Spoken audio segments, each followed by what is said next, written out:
आप सभी को जय मसीह की। आज का वचन है पहला राजा की पुस्तक चैप्टर 17 का वचन 6। और सवेरे और सांझ को वे उसके पास रोटी और मांस लाया करते थे और वह नाले का पानी पिया करता था।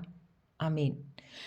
जब एलिया नबी को परमेश्वर ने कहा कि तू करीत के नाले में जाके छुप जा, और जब वो वहाँ पे भूखा प्यासा रहा करता था, तो जो कौवे थे, परमेश्वर ने मसीहा ने उसको आज्ञा दी थी, वो ले उसके लिए मांस और रोटी का टुकड़ा ले जाया करते थे और वो नाले का पानी पिया करता था। ये उस समय हुआ था जब अहाब का पाप जो था वो इज़राइल के पहले राजाओं से भी अधिक बढ़कर हो गया था, क्योंकि उसने इज़बेल से शादी करी थी और फिर उसने जो बाल देवता थे उनके लिए उसने वेदियाँ बनवाई थी, मंदिर बनवाए थे और वो मूर्तियों को दंडवत करता था। अहाब जो राजा था वो इज़राइल में सबसे बढ़कर पापी राजा निकला, पाप करने वाला निकला। तो एलिया नबी ने कहा था कि यहोवा की शपथ जिसके सम्मुख में उपस्थित रहता हूँ, उस यहोवा की शपथ कि मेरे कहे बिना मेघ नहीं बरसेगा, और उसके कहे बिना मेघ नहीं बरसा। तो वहाँ पे बहुत अकाल पड़ गया शामरोन में। और फिर उसे यहोवा ने कहा कि क्योंकि अहाब और ये सब इनकी जान के पीछे पड़े थे, एलिया की जान के पीछे पड़े थे, तो यहोवा ने कहा था कि तू जाके करीत के नाले में छुप जा। और वहाँ पर उसकी रोटी का प्रबंध परमेश्वर ने कौवे को दिया। वो उसके लिए मांस का टुकड़ा लेके जाया करते थे और वो वहाँ से पानी पी लिया करता था। आज सुबह में ये जो वचन हमें मिला है, ये बहुत ही प्यारा वचन है और आप इस वचन से अपने जीवन में सीख सकते हैं कि परमेश्वर यदि हमें कोई आज्ञा देता है अपने वचनों के अनुसार। पहले के समय में परमेश्वर अपने नबियों से अपने मुख से बात किया करता था, कभी झाड़ियों में, कभी हवा के झोंके में। उन्हें कभी वो देख नहीं पाए थे, क्योंकि उसने आप ही कहा था कि यदि तू मुझे देखेगा तो तू मर जाएगा। हम उसे नहीं देख सकते हैं, वो ऐसी उज्जवल ज्योति है, लेकिन हम उसकी आवाज़ सुन सकते। पहले के नबी जो थे वो उनकी आवाज़ सुन सकते थे। तो अभी जो है परमेश्वर हमसे अपने बाइबल के वचनों के द्वारा बात करते हैं। जो वचन हमें सुबह मिलते हैं उसे समझने की कोशिश करें और उसे अपने जीवन में लागू करने की कोशिश करें। तो जो ये आज का वचन है वो भी हमें यही कहता है कि यदि हम परमेश्वर के मार्ग पर चलकर, उसकी आज्ञाओं, उसके वचनों पर चलकर, यदि हम किसी तरह की कोई शपथ खाते हैं पूर्ण विश्वास के साथ, क्योंकि वो तो आप ही कहता है कि अगर तुम्हारे अंदर राई जितना भी विश्वास है तो तुम पहाड़ों को भी हिला सकते हो, पहाड़ों को भी उठा के समुद्र में फेंक सकते हो। तो जो एलिया का विश्वास था वो इतना अधिक और दृढ़ विश्वास था कि उसने कहा कि यहोवा की जीवन की शपथ जिसके सम्मुख मैं उपस्थित रहता हूँ, मेरी कहे बिना मेघ नहीं बरसेगा। ये सब बातें उसने अहाब से कही थी। अहाब उसकी जान के पीछे पड़ गया था, इसीलिए परमेश्वर ने उससे कहा कि तू जाके करीत के नाले में छुप जा। हमारे जीवन में ये बातें इसलिए लागू होती है कि हम पूर्ण विश्वास के साथ जो परमेश्वर के वचन के अनुसार जो हम बातें कहेंगे या करेंगे, तो हम भी वो सब कुछ कर सकते हैं जो यहोवा का एलिय्याह किया करता था। जब उसने कहा मैं नहीं बरसेगा तो मैं नहीं बरसा। और क्योंकि वो प्रभु का दास था, परमेश्वर का दास था, तो परमेश्वर ने उसे भूखा नहीं रहने दिया। यदि हम भी उनके दास हैं, हम उनसे प्रार्थना करते हैं, तो चाहे कैसी भी हमारे जीवन में समस्याएं आए, कैसी भी मुसीबत आए, कैसी भी परेशानी आए, परमेश्वर हमें कभी भी भूखा प्यासा ना रहने देगा। कौवे को भी परमेश्वर आज्ञा दे सकता है एलिया नबी के लिए खाना की व्यवस्था करने के लिए, भोजन की व्यवस्था करने के लिए। तो क्या वो भला परमेश्वर, उस समय तो नबियों को बहुत ज़्यादा परेशान किया जाता था और उन्होंने बहुत यातनाएं सही थी। आज ऐसा कुछ नहीं है, आज इतना परेशान नहीं किया जा सकता है। आज हम ऑनलाइन के माध्यम से भी सुसमाचार का प्रचार कर सकते हैं। आज बहुत सारे डिवाइस है, बहुत सारे गैजेट है जिसके अनुसार हम परमेश्वर के वचनों के सुसमाचार का प्रचार कर सकते हैं। पहले ये सब कुछ नहीं था। नबी बेचारे एक शहर से दूसरे शहर पैदल यात्रा करके परमेश्वर के वचन को लिए फिरते थे, परमेश्वर की आज्ञाओं को लिए फिरते थे और उनके पूरा भी करते थे।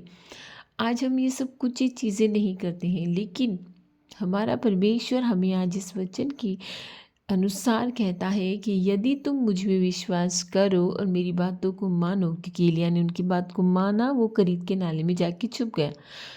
हम उनके वचनों को माने और उनके वचनों पे चले तो वो परमेश्वर शायद हमारे लिए भी अपने स्वर्गदूतों को आज्ञा देगा, अपने दूतों को अपने निमित्त आज्ञा देगा कि तुम जाओ और उनके लिए इन सब चीज़ों का प्रबंध करो।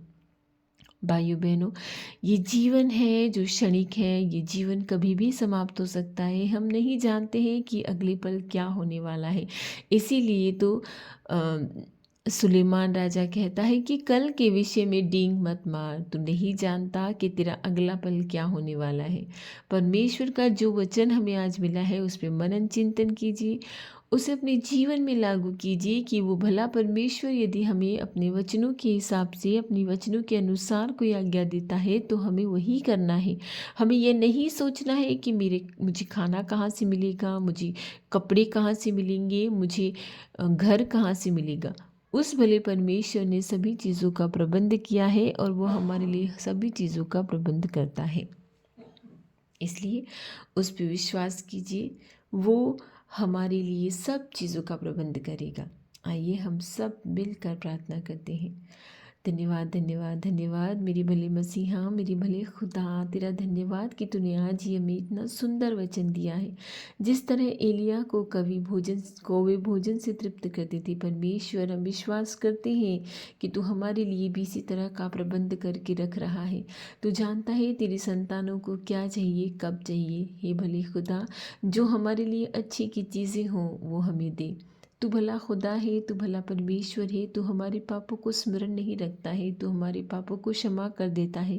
हम पापी हैं, हम फिर भी रोज़ाना पाप करते हैं, रोज़ाना नाना प्रकार के पाप करते हैं, हमारे वचनों से, हमारे कर्मों से। हे भले खुदा, हमारी ओर रहे परमेश्वर। तू हमारी ओर ना हो कोई बात नहीं, पर हमें तेरी ओर कर ले प्रभु, कि हम तेरी ओर हो जाए। हम कहीं और न भटकने पाएँ, हम किसी तरह के बाल की पूजा न करने पाएँ, किसी तरह की मूर्ति को स्मरण न करने पाएँ, किसी को दंडवत न करने पाएँ। हे भले खुदा, तू ही अल्फ़ा है, तू ही ओमेगा है, तू जीवन है, तू ही मृत्यु है। तू हमें उस कब्र में सड़ने ना देगा जिसमें हमारे पुरखा सड़े थे। तेरा वचन है कि मैं तुम्हें अंत के दिनों में वापस जिला उठाऊंगा। इसी विश्वास के साथ हम प्रार्थना करते हैं प्रभु, और ये दिन तुझे समर्पित करते हैं, ये दिन तुझे चढ़ाते हैं। तू हमारी रक्षा करता है, आने जाने में हमारी रक्षा करना परमेश्वर। जिनके पास घर नहीं है उन भाई बहनों को घरों की आशीष दे प्रभु। जिनके भाई बहन बीमार हैं उनके भाई बहनों को चंगा करने की आशीष दे परमेश्वर। इसी क्षण उन्हें छू कर चंगा कर परमेश्वर। जिनके पास जॉब नहीं है उन्हें जॉब की आशीष दे प्रभु, क्योंकि वो रोज़ाना तुझसे प्रार्थना करते हैं, रोज़ाना तेरी आशीष के लिए तरसते हैं। हे भले खुदा, हमें पूर्ण विश्वास है कि तू तेरे दूतों को हमारे निमित्त आज्ञा देगा कि वो हमारी प्रार्थनाओं को पूर्ण कर सके। हे भले खुदा, तेरे वचन कहने मात्र से ही हमारी परेशानियां दूर हो जाएगी।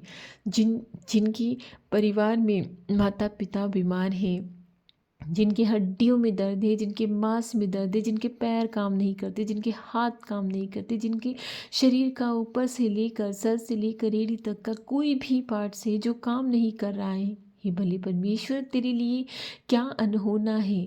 तेरे लिए सब कुछ होना है। तू जो चाहता है वो करता है, क्योंकि तू ही कर सकता है। तेरे समान इस स्वर्ग पे और इस धरा पे कोई भी नहीं है। इस संपूर्ण विश्व में, इस संपूर्ण ब्रह्मांड में तेरे समान कोई भी नहीं है। तू जो चाहे वो कर सकता है। तू चाहे तो दिन करता है, तू चाहे तो रात करता है। ये नक्षत्र, ये तारे, ये सूरज सब तेरा कहा मानते हैं। हम भी तेरा कहा मानते हैं परमेश्वर। ऐसा योग्य हमें बना दे कि हम अगर कहीं भटक रहे हैं तो हम ना भटके, हम तेरा कहा माने, तेरे मार्ग पे चले। हे मेरे मसीहा, हे मेरे खुदा, हे मेरे भले परमेश्वर, तू भला है, तो हमारी प्रार्थनाओं को सुनता है। आशीष दे तेरी संतानों को जो भोर में उठकर तुझसे स्तुति वंदना करते हैं, तेरी महिमा करते हैं, क्योंकि तू ही महिमा के योग्य है। हे प्रभु, तेरी संतानों को आशीष दे, हमारी दुहाई तेरे कानों तक पहुँचे, हमारी दुहाई को सुन प्रभु, हमें चंगाई दे। जिस तरह से तूने एलिया के लिए प्रबंध किया था, हमारे लिए भी प्रबंध कर परमेश्वर, हमारे लिए भी प्रबंध कर। जिस मार्ग पे हम चल रहे हैं, जिस राह पे हम चल रहे हैं, हमें ना भटकाना, हमारे लिए प्रबंध कर। हमें क्या चाहिए, हमें क्या चाहिए उसका प्रबंध कर परमेश्वर।